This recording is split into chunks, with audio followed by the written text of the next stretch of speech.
Buenas noches a todos, bienvenidos a nuestra sesión de la Logia Blavatsky.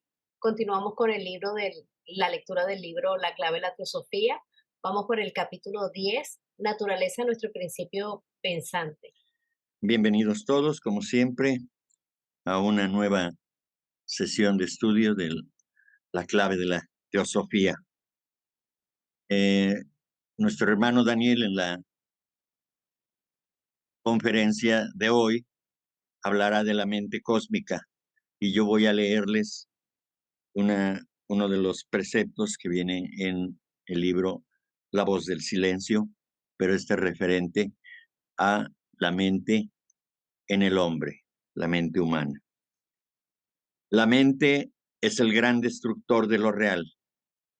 Destruye el discípulo al destructor, porque cuando su propia forma le parezca ilusoria, como sucede al despertar, con todas las formas que se han visto en sueños, cuando él haya cesado de oír los muchos sonidos, entonces podrá discernir al uno, al sonido interno que mata al externo. Entonces, únicamente y no antes, abandonará la región de Asad, lo falso, para entrar en el reino de Sad, lo verdadero, la voz del silencio. Eh, ¿Enseña Cristo cosa semejante? Dice la respuesta, lo enseña. Y todo ocultista bien informado, y hasta cualquier cabalista os dirá lo mismo. Cristo, o al menos el cuarto evangelio, recordemos que el cuarto evangelio es el de San Juan, enseña la reencarnación como también el aniquilamiento de la personalidad, según podéis ver si descartáis la letra muerta y os atenéis al espíritu esotérico. Recordar los versículos primero y segundo del capítulo 15 de San Juan. ¿De qué trata la parábola sino de la tríada superior en el hombre? Atma es el labrador, el ego espiritual o Buddhi, Cristo, la viña, mientras que el alma animal y vital, la personalidad, es la rama, porque dice la parábola así, yo soy la verdadera vid. Entonces, eh, en este caso, eh, habla de la vida, ¿no? Cuando dice la vid. Y mi padre, el labrador. Entonces, este labrador dice que es Atma en este caso, ¿sí? Bueno, cada sarmiento que en mí no da fruto, lo arranca. Recordemos que en los sarmientos, en la planta de la vid, son las ramitas de donde salen los brotes que en el futuro darán el fruto, que es la uva. Así como no puede el sarmiento dar fruto por sí solo, sino manteniéndose en la cepa es la planta, el tronco, el árbol. Tampoco vosotros lo podéis dar, como no viváis en mí. Es decir, hay que vivir eh, en ese espíritu, es decir, ser consciente de ese espíritu y, y trabajar desde ahí, desde esa parte espiritual, porque de lo contrario, si nos alejamos de ello, entonces ninguna vida tiene sentido. En este caso, de los eh, que somos, digamos, conscientes o autoconscientes, en este caso, el hombre, ¿no? Dice, yo soy la cepa, o sea, el tronco, el árbol. Vosotros sois los sarmientos, es decir, las ramas. Si un hombre no vive en mí, es desechado como un sarmiento y se seca. Luego se los recoge y se los echa al fuego y se queman. ¿Sí? Yo no soy vitivinicultor, pero según lo que estuve leyendo, pues se hace una poda y todo de aquello que ya no va a servir y entonces hace referencia a esto precisamente, ¿no? Que se cortan, se tiran porque están secos, no sirven y entonces a fin de que se renueve la planta, se poda esa, esa cepa y entonces de ahí salen los nuevos brotes, ¿no? Nosotros lo explicamos del modo siguiente, no creyendo en los fuegos del infierno que descubre la teología en la amenaza dirigida a los sarmientos, decimos, que el labrador significa Atma, el símbolo del principio impersonal infinito, mientras que la vid representa el alma espiritual, Cristos, y cada sarmiento una nueva encarnación. ¿Sí? Entonces, este es el ejemplo de, de la parábola, y realmente hay que tener conocimiento para poder interpretar estas parábolas.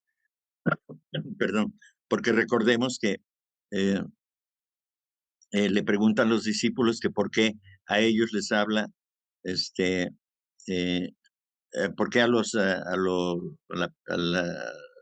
las personas eh, normales, digamos, al pueblo, les habla en parábolas, ¿sí?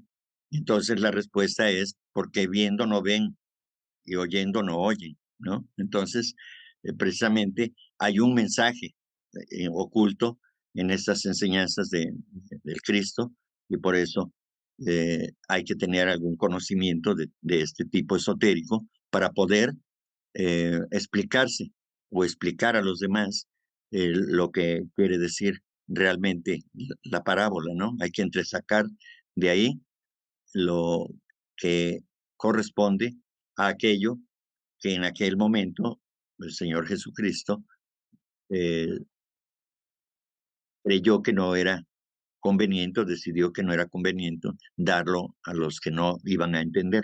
Por lo tanto, no tendría ningún provecho para los demás, que no, aquellos que no pudieran entender esa enseñanza, ¿no? Bien, eh, entonces continuamos esto, ya lo habíamos pasado la semana pasada, y antes de continuar, quiero referirme a un error que cometí cuando leí el término Hermas, y dado que en algunos casos sí está justificado, que hay errores en la, la traducción. Por ejemplo, a veces ponen karma en lugar de cama, y es necesario aclararlo. Y entonces el término Hermas, eh, yo interpreté como que era Hermes, y realmente se trata de un escritor cristiano, autor de El Pastor de Hermas, que nació en Italia en el siglo segundo. ¿Sí? Entonces, esa es la aclaración que yo quería hacer al referirme a Hermas, me estoy refiriendo a este escritor cristiano. ¿Sí? Entonces, hecha esta aclaración, también debo aclarar otra cuestión que también malinterpreté. Eh, Codex lo interpreté como código, y realmente es códice también, el Codex Nazario o Nazareno también. Entonces, estas cuestiones de que es necesario aclarar para que no se queden con ideas, con la, el conocimiento como debe de ser, eh, digamos por lo menos en, en lo que representa cada palabra. Entonces, hecha la aclaración, pues entonces continuamos ahora, ¿sí? Dice la pregunta, ¿en qué pruebas os apoyáis para sostener una interpretación tan arbitraria? La respuesta es, el simbolismo universal es una garantía de su exactitud y de que no es arbitraria. Recordemos que existen incluso, hay un tomo completo, o dos tomos más bien dicho, de la doctrina secreta en la versión castellana, donde habla acerca del simbolismo arcaico universal, ¿sí? Uno de manera general y el otro aplicado a las religiones. Entonces, esos símbolos que están ahí, como la cruz, la serpiente, los dragones, y todos esos símbolos tienen una interpretación, tienen un valor, ¿sí? El triángulo y todas las figuras eh, de, que, que encontramos eh, tienen que ver con algo, ¿sí? Todas las interpretaciones que podamos. Al sol se le presenta de una se le representa de un modo, a la luna también, de otro, y en fin, cada, cada cosa tiene un símbolo. Entonces, el simbolismo universal es muy importante para poder interpretar lo que ahora tenemos escrito, ¿sí? Hermas dice, hablando de Dios, que plantó el viñedo, es decir, que creó a la humanidad. Vemos en la Cábala que el anciano de los ancianos o la larga faz planta una viña, representando esta a la humanidad, y una cepa o vid, que significa la vida. Por esta razón, al espíritu del rey Mesías nos lo representa lavando sus vestiduras en el vino de arriba, desde la creación del mundo.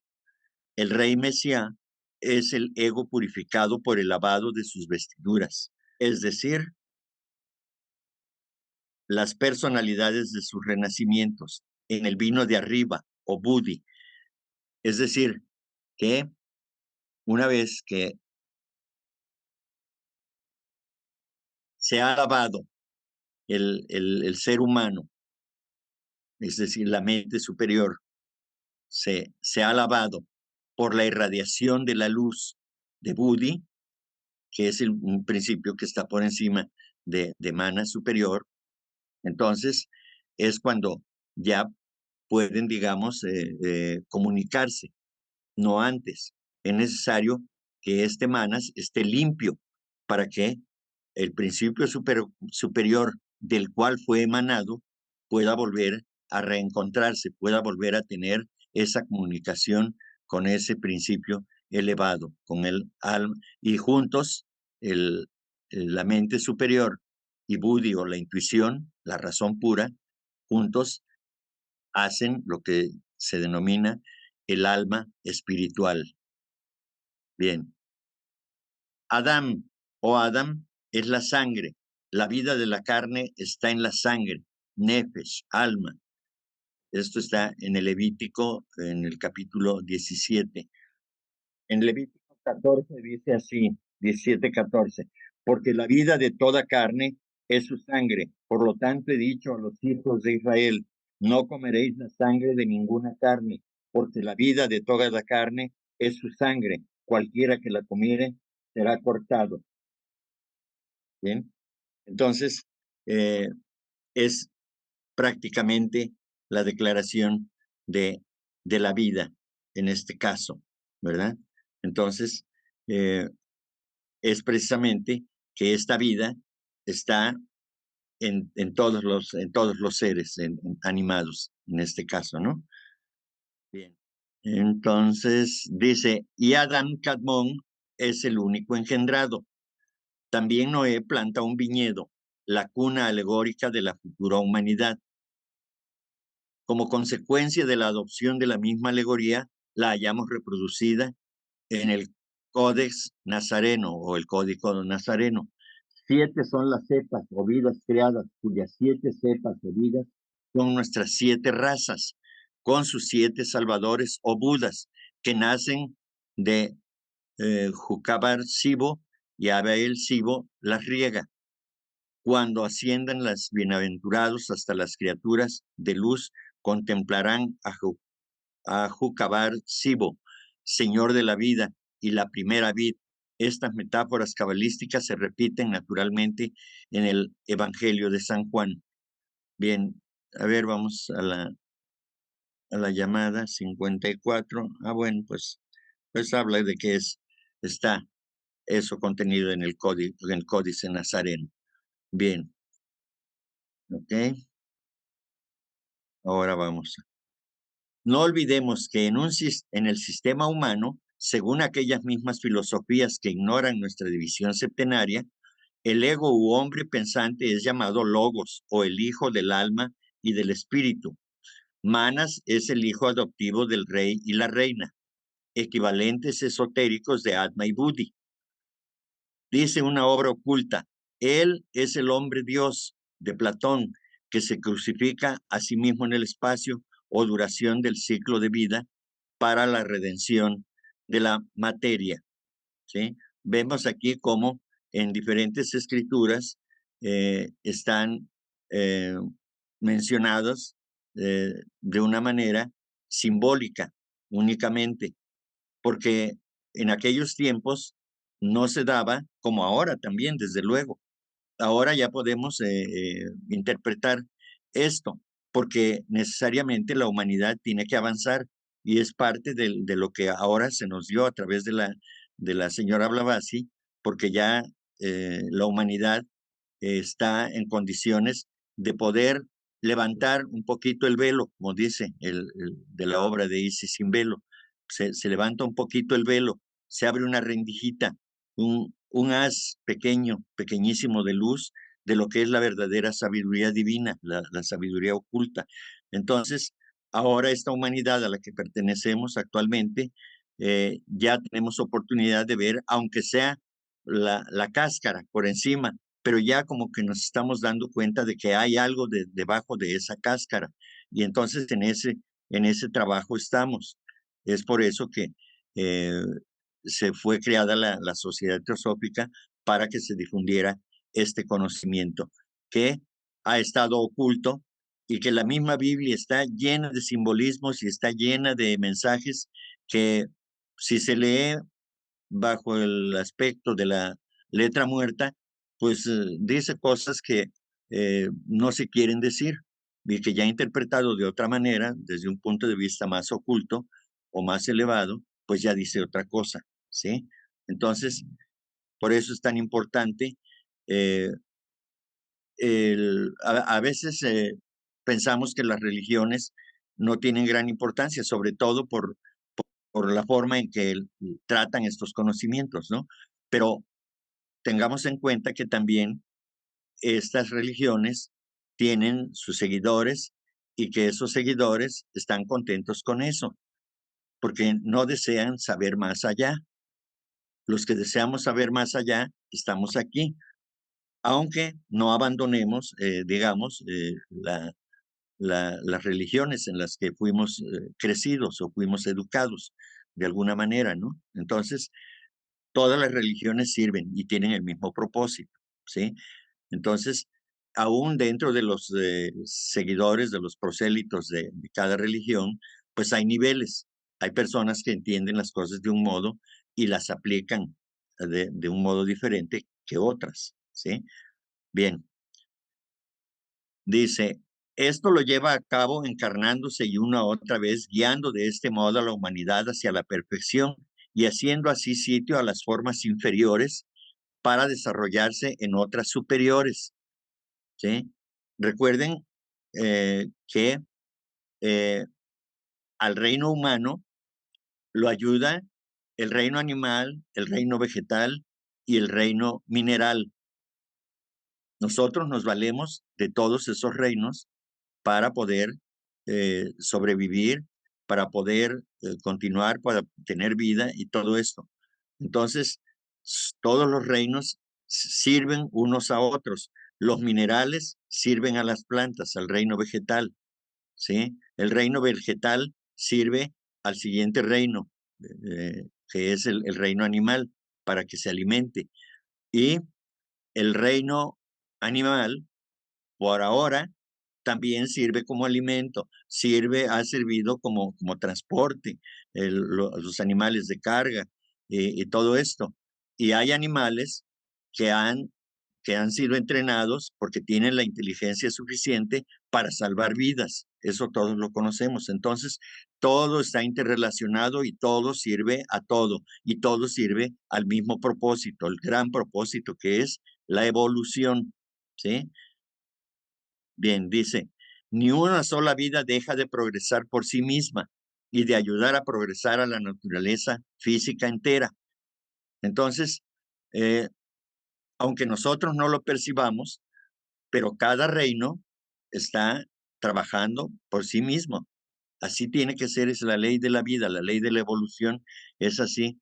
Cada reino se vale de sus propios poderes, de sus propias cualidades para poder avanzar, para poder superarse. Ni una sola vida deja de progresar por sí misma y de ayudar a progresar a la naturaleza física entera.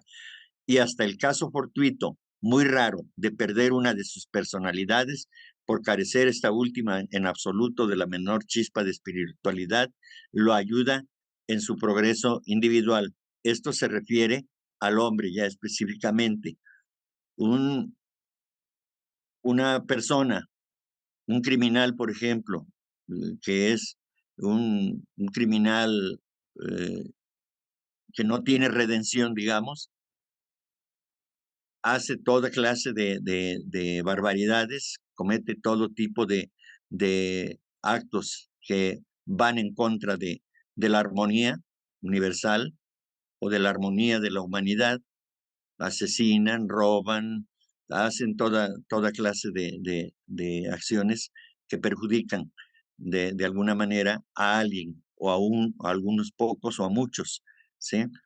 Sin embargo, sin embargo, esos seres también sienten amor porque aman a sus hijos, a su esposa, a sus padres. Entonces, mientras mantengan esa chispita de amor, aunque hagan lo que hagan y que sea terrible, aún así, aún así, hay esperanza de que no desaparezca esa, esa vida, ¿sí? Podrá perder una de sus personalidades. Personalidades se refiere a, por ejemplo, la parte del Kamarupa, ¿sí? Entonces, si se pierde ese Kamarupa en una vida, porque desencarnó y tiene que encarnar inmediatamente una persona con esas características. No hay espacio para que eh, disfrute o sufra nada en el Kamaloka, sino que tiene que regresar de inmediato, porque la ley de evolución lo impulsa, de lo contrario, no podría ya ir a la par de la humanidad. Se trata de que eh, todas las almas que están evolucionando vayan, digamos, si no completamente a la par de los más evolucionados, sí por lo menos que no se atrasen tanto en su evolución. Entonces, por eso la ley de evolución y la ley de karma y reencarnación se juntan para que ese ser vuelva inmediatamente al plano que acaba de dejar, pero inmediatamente, ¿sí? No hablo de un minuto o de una hora, ¿no? Sino que pasarán algunos días, pero no es lo mismo que un alma que tiene su Devachan. Estos seres no tienen Devachan. Podrán tener un instante, una hora de sentir esa paz para que no se le olvide que tiene esa conciencia elevada también. Entonces, todo sirve, ¿sí? No hay una vida desperdiciada, todo sirve porque son experiencias, experiencias de dolor, experiencias de goce, de disfrute, de disfrute espiritual también, del goce de dar, de servir, pero eh, difícilmente, de acuerdo a las leyes universales, eh, se deja de evolucionar. La idea del plan divino es que todo evolucione. Más adelante se habla de los fracasos de la naturaleza.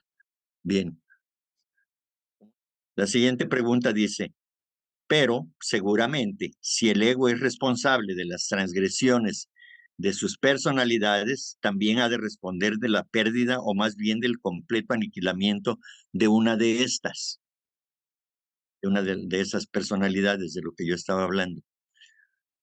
Eh, la respuesta es, de ninguna manera, a no ser que nada haya hecho para impedir esa suerte horrible. Pero sí, a pesar de todos sus esfuerzos, su voz, la de nuestra conciencia, no pudo penetrar a través de la materia, entonces, procediendo la estupidez de esta última, de su naturaleza imperfecta, va a reunirse con los demás fracasos de la naturaleza. Suficientemente castigado queda el ego con la pérdida del Devachan y sobre todo con tener que encarnar casi inmediatamente, es de lo que les hablaba, ¿sí? Ahora, de los fracasos de la naturaleza, es de aquellos que a tal grado llega su perversión que ya no hay posibilidad de salvación. Y entonces ese ser desaparece por completo de la evolución. Y ese ser se va a fundir en los reinos elementales del próximo Manvantara, ¿sí? Así de tremenda es esta situación, ¿sí? Que como es un fracaso de la naturaleza, no va a morir, digamos, muere como conciencia, pero no muere como, como vida, porque no existe la muerte. Y entonces, como perdió la oportunidad manvantárica, es decir, de todo este ciclo de 4.320 millones de años para evolucionar y se perdió, entonces esa individualidad, vamos a decir así, se pierde, esa mónada humana se pierde, pero se pierde para la evolución de su propia naturaleza, de ese ser, pero no para la vida en general, porque tendrá que reiniciar en un siguiente Manvantara y empezar desde el principio, ¿eh? Por eso se le considera un fracaso de la naturaleza. Y esa, ya que es uno autoconsciente, pues es responsabilidad de uno. Y por eso se corta esa vida para que pueda iniciar desde el primer momento de del nuevo periodo de manifestación. Pregunta, ¿esta doctrina de la posibilidad de perder el alma o la personalidad se encuentra en oposición con las teorías ideales, tanto de los cristianos como de los espíritas, aunque hasta cierto punto la admite Swedenborg en lo que llama la muerte espiritual? Jamás aceptarán tal doctrina los cristianos y espiritistas. Entonces la respuesta es, lo cual no puede alterar en modo alguno un hecho en la naturaleza. Es decir, por mucho que uno crea en algunas cosas, los hechos de la naturaleza están ahí y tendrán que cumplirse. Bien, si está el hecho, tampoco puede impedir que pueda suceder semejante cosa en determinadas circunstancias. El universo y como cuanto encierra, moral, mental, físico, psíquico o espiritual, está basado en una ley perfecta de equilibrio y armonía. Como ya se dijo en Isis sin velo, no podrá la fuerza centrípeta manifestarse en las armoniosas revoluciones de las esferas sin la fuerza centrífuga. Es decir, que todo se tiene que cumplir de acuerdo a la naturaleza que está manifiesta y que hay eh, fuerzas que se complementan, que parecen contrarias cuando una de ellas actúa, pero que sin embargo se complementan para poder dar curso a esa evolución, para que no se rompa el equilibrio, que no se rompa esa armonía que existe en el universo. Bien, entonces, de esta manera, la fuerza centrípeta y la fuerza centrífuga y todas las formas y su progreso son producto de esa fuerza dual en la naturaleza. Ahora bien, el espíritu o buddhi es la energía centrífuga espiritual y el alma, manas, la centrípeta. Para producir un resultado es menester que se hallen en perfecta unión y armonía. Es decir, que mientras uno tiende a, a estar alejado de, de lo que es la materia, el, el otro principio busca al espíritu en este caso y entonces se conjugan estas dos fuerzas. Bien.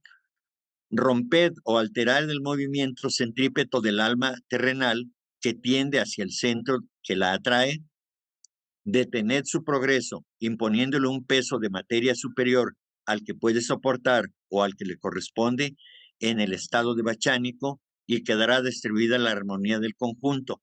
Es decir, eh, ese anhelo de querer elevarse,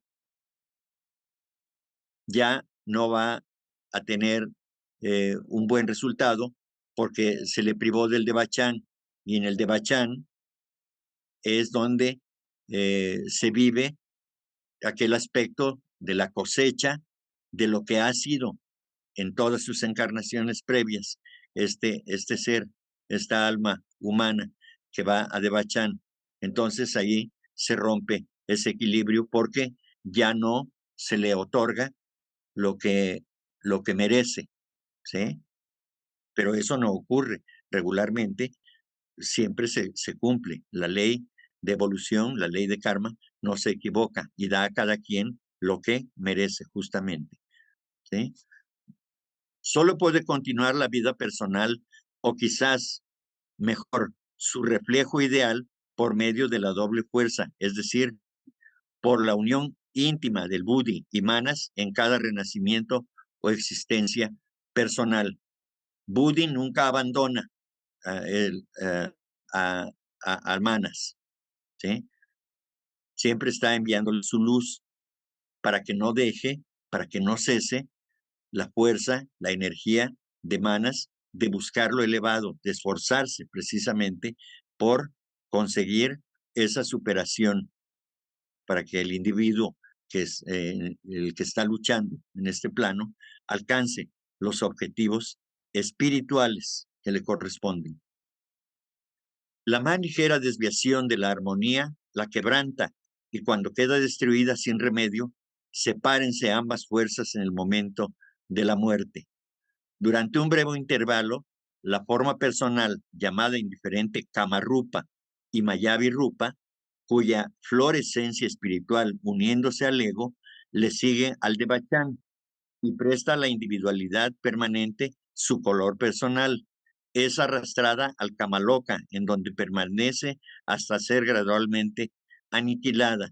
Es decir, cuando se dice aniquilada, quiere decir agotada esa energía, ¿sí? Entonces, ese es lo que comúnmente conocemos como el purgatorio. Entonces, ahí las almas, ahí se quedan hasta que logran disipar aquella energía de las emociones, de los deseos terrenales, de las pasiones y todo esto, hasta que ya queda completamente, digamos, eh,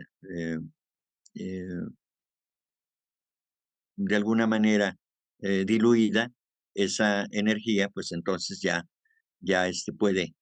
puede Atma, sí, perdón, Mana, Buddhi y Atma, trasladarse, digamos, al estado de conciencia de Bachánico, ¿sí? Luego dice, porque después de la muerte es cuando llega el momento crítico y supremo para los absolutamente depravados, los antiespirituales y los criminales que se hallan fuera de toda redención. De esto ya hablamos al principio. Si durante la vida el último y desesperado esfuerzo hecho por el yo interno, Manas, para ligar algo de la personalidad a él y al rayo superior, que es Buddhi, y resplandeciente del divino Buddhi, ha sido vano, si a ese rayo se lo aleja más y más del cerebro físico, el ego espiritual o Manas, una vez libre de los lazos de la materia, queda enteramente separado de la reliquia etérea de la personalidad, es decir, del Kamarupa. Y esta última o Kamarupa, siguiendo sus atracciones terrenales, se ve precipitada en el Hades, que nosotros llamamos Kamaloka. Estos son los sarmientos secos que habían de arrancarse de la vid a que se refería Jesús. El aniquilamiento, sin embargo, nunca es instantáneo y puede necesitar a veces siglos para verificarse. La personalidad permanece allí con los residuos de otros egos personales más afortunados y como ellos se convierte en una cáscara y en un elementario. Según consta en Isis sin velo, estas dos clases de espíritus, las cáscaras y los elementarios, cuando dice cáscaras, se refiere a, a lo que lo que queda del doble etéreo, o doble etérico, ¿sí? Y el elementario ya es aquel, eh, aquella entidad que se alimenta de los deseos y de los pensamientos más bajos, ¿sí? Y entonces ya queda, como habíamos dicho en sesiones anteriores, a merced de los medios y de los magos negros para que los puedan utilizar, porque el elementario está sediento de contacto con este plano por las características que tiene, porque está compuesto de deseos pasionales. Bueno, son las principales estrellas en el gran teatro espiritista de las materializaciones. Seguro podéis estar de que no son ellas las que encarnan. Por esto tampoco entre los queridos ausentes saben una palabra de reencarnación, induciendo así a error a los espiritistas. Y esto se da precisamente porque los seres o a los que consideran que son los seres desencarnados no son tal cosa y solamente son los restos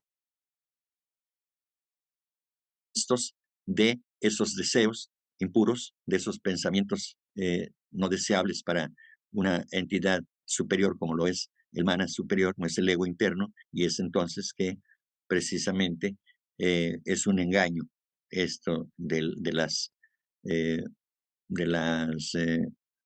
de la asistencia de estas entidades en las sesiones espíritas. Bien. Hola Enrique, muy buenas noches a todos. Tengo tres preguntas, a ver si me pudieras orientar ahorita que hablaste un poquito de esto. Entonces, he escuchado mencionar una muerte espiritual, pero aún cuando estás vivo, ¿no? ¿A qué se refiere esto? Porque una cosa es morir físicamente y otra cosa es una muerte espiritual aún viviendo. Y se dice que cuando algún ser humano es tan depravado que el yo superior abandona a esa persona, a ese ser. Y entonces ya como el mana superior es el alma espiritual, es el espíritu eterno que encarna y desencarna a través de los ciclos de la vida en su evolución, entonces abandona, se separa el yo superior y entonces ya se convierte en un desalmado, ya tiene una muerte espiritual, esa persona. ¿Sí? A eso se refiere. Ok, muchas gracias. Y la segunda pregunta, ¿este tipo de muerte espiritual la tienen los magos negros y vuelven a reencarnar? Sí, sí, los magos negros, pero no cualquier mago negro, sino los magos negros que eh, ya no tienen redención, digamos, igual que los criminales. Un criminal con esas características, pues viene a ser un mago negro también, ¿sí? Aunque no lo sepa. Entonces, sí, los magos negros precisamente terminan por, por separarse, pero esto es algo, eh, digamos, eh, la vida divina hace hasta lo imposible, o el propio ser humano que está tan depravado, si todavía le queda una chispita, una chispa de luz, un pequeño rayo de luz, todavía podrá continuar en esos términos. Pero en el caso de los magos negros, eh, eh, digamos, se pierden para siempre, como el caso que hablaba yo anteriormente, ¿no? Que tendrán que reiniciar porque van en contra del espíritu, ¿sí?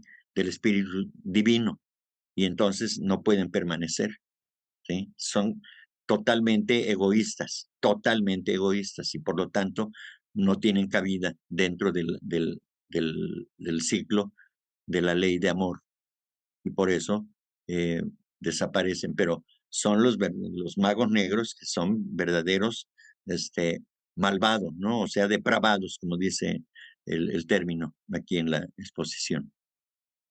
Y entonces, Enrique, de acuerdo al cristianismo, dicen que cuando tú estás en tus últimos momentos y adquieres en cierta manera un tipo de conciencia y pides perdón, obviamente es una indulgencia, ¿no? ¿Es una qué? Indulgencia Ah, a esos bueno, pecados, según. eh, bueno, pero es que ningún ser terrenal puede hacer tal cosa. Es decir, sí puede hacerlo, pero que tenga resultado, pues obviamente que no, porque entonces la ley de karma ya no tendría sentido, ¿sí? Es Nos metemos en una serie de acciones interminables eh, para mérito y para demérito. Entonces, cuando hacemos realizamos acciones que tienen un mérito elevado, pues tiene una cuenta, es decir, tiene un valor. Pero si hacemos cosas que van en demérito de la espiritualidad, pues también cuenta. Y eso se paga con dolor. Ese es el caso, ¿no? Pero nadie puede transgredir la ley de karma sin sufrir consecuencias. Pero, pero también es cierto que ningún ser humano, ni el Papa, ni el ministro religioso más grande, puede quitarle el karma a nadie. Eso no es posible, ¿no? Porque entonces la ley de karma sería un juguete para todos y entonces haríamos y desharíamos de la vida lo que quisiéramos y entonces ya no tendría sentido. Esas leyes son inviolables, ¿no? Y quien las viola, pues entonces sufre las consecuencias con dolor. Bien, pues entonces damos por concluida esta sesión de la clave de la teosofía, agradeciéndoles, como siempre, su presencia y su participación. A continuación.